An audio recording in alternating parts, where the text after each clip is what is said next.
जीवन में बैलेंस बना के चलने वाली राशि, तोल मोल के बोलने वाली राशि तुला राशि, जिसका कि स्वामी शुक्र है।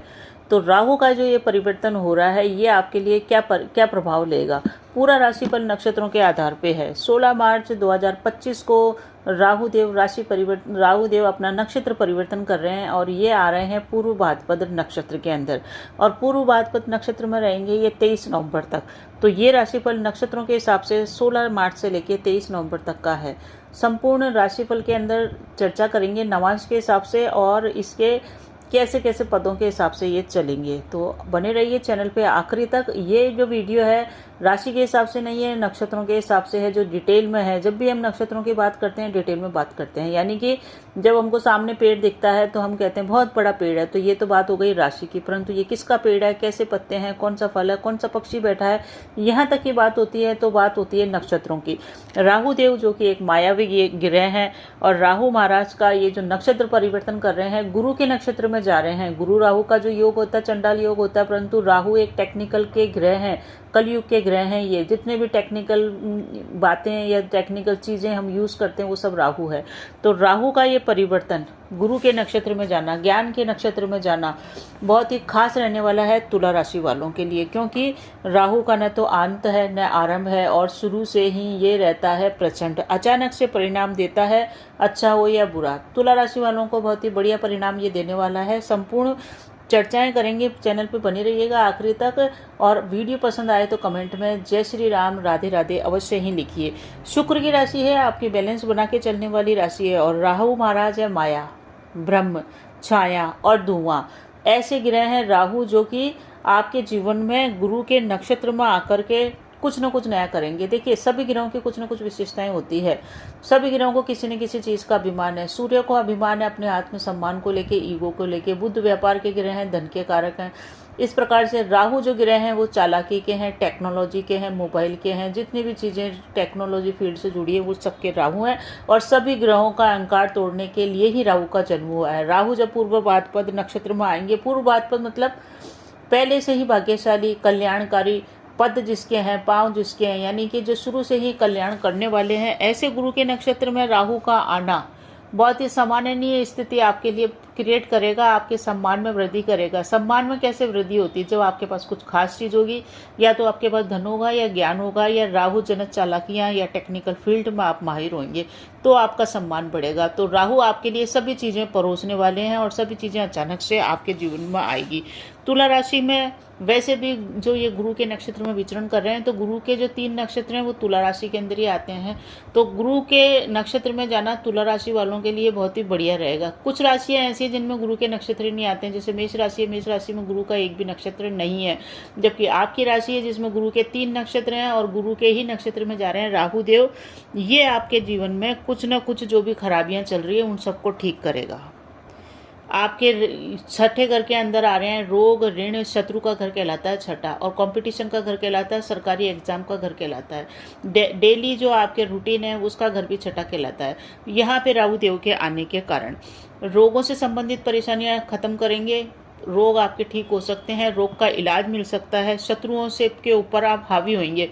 समस्त शत्रुओं का विनाश करने के लिए राहु देव आपके लिए बड़े प्रचंड और भयंकर रूप धारण करेंगे। शत्रुओं का समूल नाश ये कर देंगे। जो भी शत्रु आपके सामने आएगा उसके लिए आपको लड़ने की बिल्कुल भी जरूरत नहीं है। इस टाइप से ये इतने प्रचंड रूप में आपके लिए संहारक, आपके दुश्मनों का संहार करेंगे। आपके लिए बड़े ही रक्षक कवच का काम करेंगे। आपको शत्रुओं के ऊपर लड़ना, शत्रुओं के लिए रणनीति बनाना, शत्रुओं के ऊपर काम करना, चिंता करना 1% भी नहीं करना आपको ये काम, क्योंकि राहु अपने आप ही शत्रुओं के लिए ऐसी माहौल बनाएंगे कि वो समस्त नष्ट हो जाएंगे। किसी ने आपके खिलाफ चाल चली आपको नष्ट करने की, आपको पराजित करने की, तो आप बिल्कुल न डरें, क्योंकि उसको पराजित करने के लिए दूसरे ही आसपास के लोग चाले चलेंगे और वो शत्रु परास्त हो जाएगा। आपसे इतना दूर चले जाएगा, इतना नष्ट हो जाएगा कि मुंह की उसको खानी पड़ेगी। छठे घर में जब भी राहु आता है, उसकी सबसे बेस्ट जो प्लेस होती है कुंडली के अंदर राहु की, वो छठे घर के अंदर होती है। छठे घर में राहु अभी आपके आ रहा है, बहुत ही श्रेष्ठ परिणाम आपको देगा। जितने भी रोग हैं वो नष्ट होंगे। शत्रु ऐसे गायब होंगे जैसे गधे के सिर से सींग। ऐसे इतना इतना होएगा, आपको हर परेशानी से बचा लेगा, आपका कल्याण होगा, क्योंकि कल्याणकारी नक्षत्र में आ रहा है। आपके भाग्य में वृद्धि करेगा, भाग्य की वृद्धि होगी, भाग्य में आ रही रुकावटें दूर करेगी। और ये नक्षत्र दो चेहरे का है, जो पूर्व भाद्रपद नक्षत्र है वो दो चेहरे का है। तो राहु भी दो चेहरे का ही नक्षत्र है, यानी कि दूसरों को दिखाने के लिए अलग और करने के लिए अलग। राहु येन केन प्रकार काम करता है, बड़ी चालाकी से काम करता है, सामने कुछ और होता है, चालें अंदर कुछ और होती है। इस टाइप का राहु छलिया गिरह है, धोखा देने वाला गिरह है।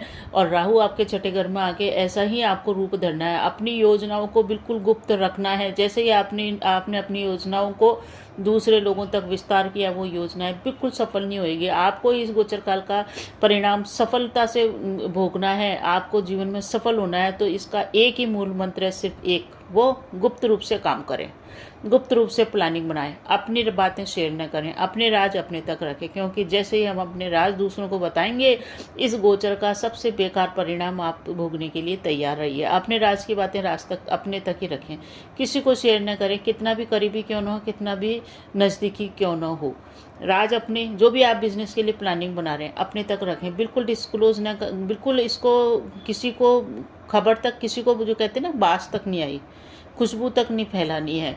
ऐसा आपको काम करना है। तो ये आपको इतना ज़बरदस्त फ़ायदा देगा कि आपके भविष्य की नींव यहीं से बनेगी। किसी को राज बताएंगे आप, उससे सबसे पहला परिणाम क्या होएगा कि आपका ही सबसे पहले मिसयूज़ होएगा और आपको ही वहाँ से परेशानियाँ शुरू हो जाएगी। गुप्त रूप से प्लानिंग बनाएं, सफलता 100 नहीं 500% आपको मिलेगी। क्योंकि राहु ऐसा गिरह है जो अचानक काम करेगा। अचानक काम करने के लिए आपको चुपचाप काम करते रहना है, तभी तो अचानक होगी कोई चीज़। आपने कोई एग्ज़ाम में बैठना है, पहले ही आपने ढिंढोरा पीट लिया कि मैं आईएएस के एग्ज़ाम में बैठ रहा हूँ, सारे लोगों को मालूम पड़ गया। अब आप फेल होते हैं या पास होते हैं, ये तो भविष्य के कर्तव्य है, परंतु आपका जो कंसंट्रेशन है वो समाप्त हो जाएगा। आपको लोग बाग परेशान करने लग जाएंगे, आपकी योजनाओं में बाधा पड़ने लग जाएगी। आपने कोई स्टार्टअप करा, लोग पहले ही बोलने लग जाएंगे, अरे ये कुछ नहीं होने वाला इससे, अरे ये बिजनेस चलने वाला नहीं है। तो इस प्रकार से आपको परेशानी हो जाएगी। तो राहु एक पूर्व ग्रह है, ये इनके इन प्रकार ने आपका काम बना देंगे। आपको रहना है रहस्यमयी, सीक्रेटली काम कीजिए, सीक्रेटली योजनाएं बनाइए, बहुत बढ़िया रहेगा। राहु अब चरणों के हिसाब से बात कर लूँ, नक्षत्रों के अंदर 4 चरणों में विचरण करेगा। पहला जो चरण चलेगा वो चलेगा आपके 16 मार्च से लेकर के 18 मई तक। 16 मार्च से लेकर 18 मई तक का जो चरण है, उस चरण के अंदर आपके सम्मान में वृद्धि करेंगे। आपका काम कारोबार तीव्र गति से बनेगा। जो भी आप प्लानिंग बनाएंगे उसको मूर्त रूप दे। प्लानिंग बहुत बढ़िया बनाएंगे, बहुत अच्छा काम चलेगा। उसको प्लानिंग को स्टार्ट कर दीजिए, बहुत गति पकड़ेगा आपका ये टाइम 18 मई तक। फिर 18 मई से लेकर 20 जुलाई, ये जो टाइम है आपका, आपके भाग्य में वृद्धि करेगा, कार्यों में सफलता देगा। जो भी आपने काम करने हैं वो इस समय करिए, भाग्य भरोसे आपके काम हो सकते हैं। यानी कि भाग्य का प्रबल रूप से आपको सहयोग करने के लिए भाग्य खड़ा है। भाग्य के अवरोध सब समाप्त होंगे। जो भी आपके कॉम्पिटिटर हैं वो दूर चल जाएंगे। कॉम्पिटिशन में सफलता ये आपको दिला देगा। तो ये जो अच्छा टाइम है जो आपको सफलता देके जाएगा वो है 20 जुलाई तक का। 20 जुलाई से लेकर के 21 सितंबर, ये जो समय है ये रिसर्च का है, गहन अध्ययन का है। इस समय आपकी प्रवृत्ति बड़ी खोजी हो जाएगी, आपको नई नई चीज़ पता चलेगी, नए नए ज्ञान के आपके चक्षु खुलेंगे, ज्ञान में आपकी वृद्धि होगी। आप अध्यात्म में भी इस समय जा सकते हैं। यानी कि गहन अध्ययन, बहुत डीप नॉलेज आप प्राप्त करेंगे। उस डीप नॉलेज के माध्यम से, उस अनुसंधान के माध्यम से आप अपनी रणनीति ऐसी बनाएंगे कि आपको सफलता अपने कार्य क्षेत्र में, चाहे आप व्यापारी हो, नौकरी पेशा हो, स्टूडेंट्स हो, जो भी है, जो भी स्टार्टअप करने वाले हैं, उन सब में आपको सफलता देखे जाएंगे। 21 सितंबर से लेकर के फिर आखिर में नवंबर तक, कब तक? 23 नवंबर, यानी कि 21 सितंबर से 23 नवंबर का समय है, ये पूर्ण रूप से आपको पूर्णता देके जाएगा। व्यापार में जो आपने स्टार्ट करने की सोची थी वो इस समय व्यापार आपका चल पड़ेगा। व्यापार में बड़ी तेजी से गति आएगी, बिजनेस आपका सेट हो जाएगा। तो ये जो टाइम है ना आखिरी का, बहुत ही बढ़िया रहेगा। इस समय आपकी बुद्धि बड़ी तेज रहेगी, आप काफ़ी टैलेंटेड रहेंगे। अगर आप अपने टेक्नोलॉजी से जुड़े रहे, अपडेट रहे, अपने बिजनेस में, व्यापार में, ज्ञान के अंदर अपडेट रहे, टेक्नोलॉजी से जुड़ के चले, मोबाइल कंप्यूटर से नई नई टेक्निक सीख करके आगे बढ़े, तो कोई नहीं रोक सकता आपको दुनिया पे छाने के लिए। अचानक से आप दुनिया पे छा जाएंगे, क्योंकि राहु की प्रवृत्ति है अचानक से लोगों को फेमस कर देना। अचानक से एकदम से वायरल, जैसे कोई का वीडियो वायरल हो जाता है ना, उसका कमाल भी वही होता है। कोई चेहरा एकदम से वायरल हो जाता है यूट्यूब पे, वो सब राहु का ही कमाल है। उसमें उस व्यक्ति की योग्यता कम होती है, राहु का कमाल ज़्यादा होता है। तो अगर आपको दुनिया में छाना है तो शुक्र की आपकी राशि है, छठे घर में राहु चल रहा है, शत्रुओं का विनाश करके आप आगे बढ़ेंगे। शत्रु आपके कोई से भी हों, एग्जाम में बैठने वाले हों या व्यापारिक प्रतिद्वंदी हो, आप छाने वाले हैं। बस आपको क्या करना है, रहस्यमय तरीके से काम करना है, गुप्त रूप से सीक्रेटली काम करना है, सबके लोगों के सामने बेवकूफ़ रहना है और अपने आप अपने योजनाओं को फलीभूत करते हुए आगे बढ़ना है। इसी से आपको फ़ायदा मिलेगा। दूसरा, टेक्नोलॉजी से जुड़ के रहिएगा, इसके बिना कुछ नहीं होने वाला। तो क्योंकि टेक्नोलॉजी भी राहु ही है। इस समय आपको एक ही उपाय करना है। वो पहला उपाय क्या है, दुर्गा सप्तशती का पाठ करते हुए चलिए, आपको बहुत ही बढ़िया रहेगा। अगर आप दुर्गा सप्तशती का पाठ नहीं कर सकते हैं तो भगवान शिव की आराधना कीजिए, राहु के बेस्ट परिणाम आपको मिलेंगे। वीडियो अच्छा लगे तो कमेंट में जय श्री राम, ओम नमः शिवाय अवश्य लिखिएगा। धन्यवाद।